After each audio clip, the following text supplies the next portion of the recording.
Magandang hapon, ngayon ay April 26, 2026 at narito ang update ukol sa maging lagay ng ating panahon.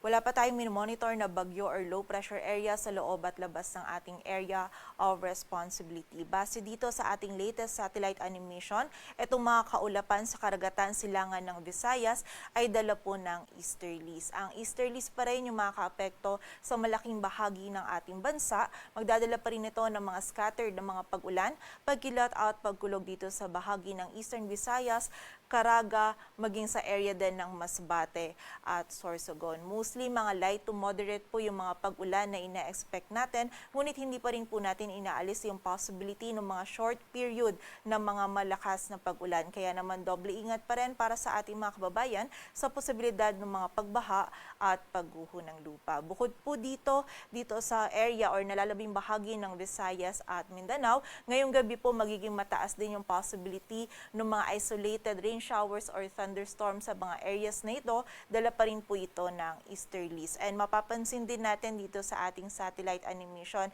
na may mga tumutubo din na kaulapan, mostly sa ilang areas po ng Luzon. So meron din tayong mga possibility ng mga isolated rain showers or thunderstorms dito sa Cordillera Administrative Region, maging sa ilang areas pa ng Central Luzon. Mostly ito po ay mga passing light to moderate na mga pag-ulan lamang po, kaya kapag tayo ay lalabas, huwag pa rin po natin kalilimutan yung mga pananggalang po natin dito sa mga biglaang pag-ulan na ito.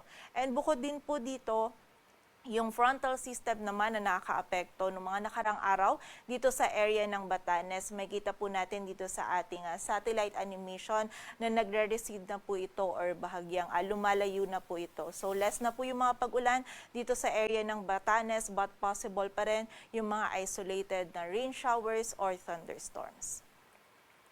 Para naman sa maging lagay ng ating panahon, bukas, araw ng Lunes, may mga scattered na mga pag-ulan, pagkilat at pagkulog pa rin na mararanasan dito sa may Masbate at Sorsogon. Dala pa rin po ito ng easterlies. Also sa nalalabing bahagi pa po ng Bicol region, magiging mataas din yung possibility ng mga isolated rain showers or thunderstorms. While dito naman po sa Metro Manila at sa nalalabing bahagi pa ng Luzon, patuloy pa rin ang magiging bahagyang maulap hanggang sa maulap yung ating kalangitan, mainit at maalinsangan pa rin yung ating panahon, kaya hanggat maaari limitahan lamang po natin yung ating mga outdoor activities. Kung hindi naman maiiwasan or yung nature ng ating trabaho ay outdoor or sa labas, from time to time magpahinga na lamang po tayo or sumilong tayo. Ugaliin natin yung pag-inom ng tubig and huwag natin kalilimutan yung mga pananggalang po natin sa direktang init ng araw. And bukod po dito, pagsapit din ng hapon at gabi, possible din yung mga isolated o yung mga biglaan, ngunit panandali ang pag-ulan lamang po, dala pa rin ng easterlies. Agwat ang temperatura dito sa Metro Manila ay mula 25 to 34 degrees Celsius. Sa Baguio ay 17 to 25 degrees Celsius. Sa area ng Lawag, yung maximum temperature ay maaari pong umabot hanggang 33 degrees Celsius. Sa Tagaytay, maging sa Legazpi ay hanggang 32 degrees Celsius.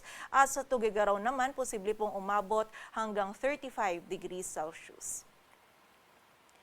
Dito naman sa bahagi ng Eastern Visayas, maging sa area din po ng Caraga, patuloy pa rin na makakaranas tayo ng mga scattered na mga pag-ulan, pagkilat at pagkulog. Well, for the area naman ng Central Visayas at Northern Mindanao, magiging mataas din po yung possibility ng mga isolated na mga pag-ulan, dala pa rin po ito ng easterlies. Dito sa bahagi ng Palawan, rest of Visayas at Mindanao, bahagyang maulap hanggang sa maulap po yung ating kalangitan, posible din yung mga biglaang pag-ulan, pagkilat at pagkulog, lalong-lalo na po yan sa hapon at gabi. Agwat po ng temperatura sa Cebu ay mula 27 to 32 degrees Celsius. Dito naman sa bahagi ng Iloilo at Tacloban, yung maximum temperature po natin maaaring umabot hanggang 32 degrees Celsius. Sa area naman po ng Puerto Princesa at Davao, posibleng umabot hanggang 33 degrees Celsius. While for the area of Kalayaan Islands at Zamboanga, posible pong umabot hanggang 34 degrees Celsius. Sa Cagayan de Oro naman po, posibleng mag-range from 26 to 31 degrees Celsius. Sa lagay naman ng dagat baybayin ng ating bansa, wala po tayong nakataas na gale warning, kaya malayong makapalaot yung mga kababayan natin mga isda, pati na rin yung may mga maliliit na sasakyang pandagat. Para naman sa 3-day outlook ng mga key cities ng ating bansa in the next 3 days mula po yan Tuesday hanggang Thursday, patuloy pa rin na easterlies yung makakaapekto sa malaking bahagi ng ating bansa. Mainit at maalinsangan pa rin po yung ating panahon dito sa Metro Manila, Baguio City at Legazpi City. Magiging bahagyang maulap hanggang sa maulap po yung ating kalangitan. Posible pa rin yung mga isolated rain showers or thunderstorms lalong-lalo na dito sa area ng Baguio City. Agwat po ng temperatura sa Metro Manila ay mula 25 to 35 degrees Celsius. Sa Baguio City ay 17 to 26 degrees Celsius at sa Legazpi City naman ay 25 to 33 degrees Celsius. Dito naman sa bahagi ng Tacloban City, patuloy pa rin po yung mga scattered na mga pag-ulan, pagkilat at pagkulog. And for Metro Cebu naman at Iloilo City by Tuesday, posible din po na mas mataas po yung possibility ng mga isolated na mga pag-ulan, dala pa rin po ito ng easterlies. By Wednesday and Thursday naman, para po sa mga areas na ito, ay less na yung mga tsansa o yung mararanasan po natin ng mga pag-ulan kung ikukumpara ng Monday at Tuesday, but may possible pa rin po tayo na isolated rain showers or thunderstorms.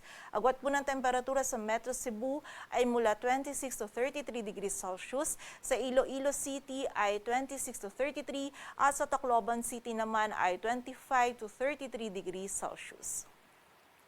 Dito naman sa bahagi ng Metro Davao, Cagayan de Oro City at Zamboanga City, patuloy pa rin po na magiging bahagyang maulap hanggang sa maulap yung ating kalangitan. Sa Metro Davao at Cagayan de Oro City, by Tuesday, mas mataas lamang po yung possibility ng mga isolated na mga pag-ulan natin. And by Wednesday naman, dito sa Zamboanga City, mas mataas din po yung posibilidad dyan ng mga isolated rain showers or thunderstorms po natin, lalong-lalo na sa hapon at gabi.